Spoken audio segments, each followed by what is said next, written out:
At 17, Lara stood in her kitchen, staring at a batch of failed muffins, sunken in the middle, too dry and crumbly. Her aching wrist reminded her of the sickle cell crisis she had recently endured. The weight of pain still lingered in her body, yet her determination remained unshaken. Life with sickle cell had taken so much from her: her energy, her plans, her sense of control.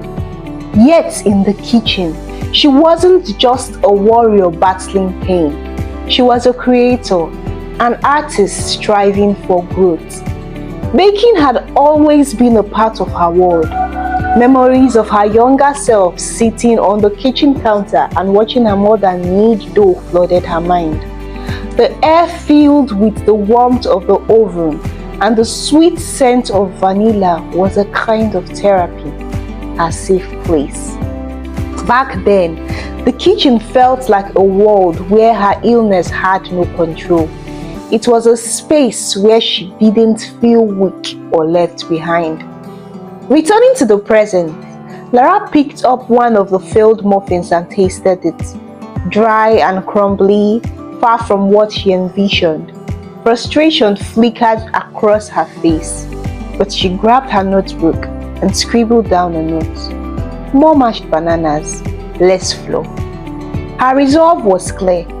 This wasn't the end of the attempt. She took a deep breath, ready to try again. Hours later, a new batch of muffins sat before her, golden, soft, and fragrant.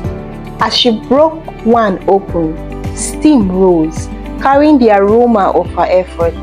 She tasted it, and this time, satisfaction replaced frustration.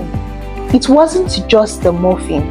It was a symbol of her persistence, a quiet victory over the limitations her body tried to impose.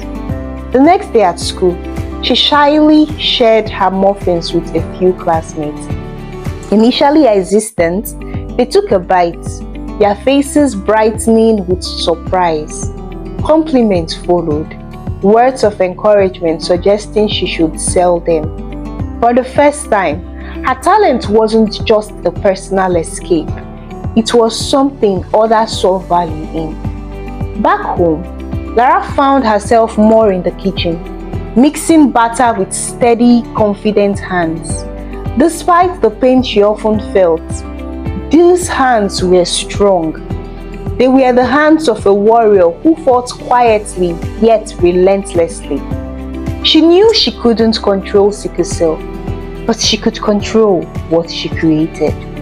With each recipe, she was crafting not just food, but a new part of herself, resilient, capable, and full of purpose. In the kitchen, she wasn't just a warrior. She was a chef, an entrepreneur, a young woman turning her pain into something undeniably sweet.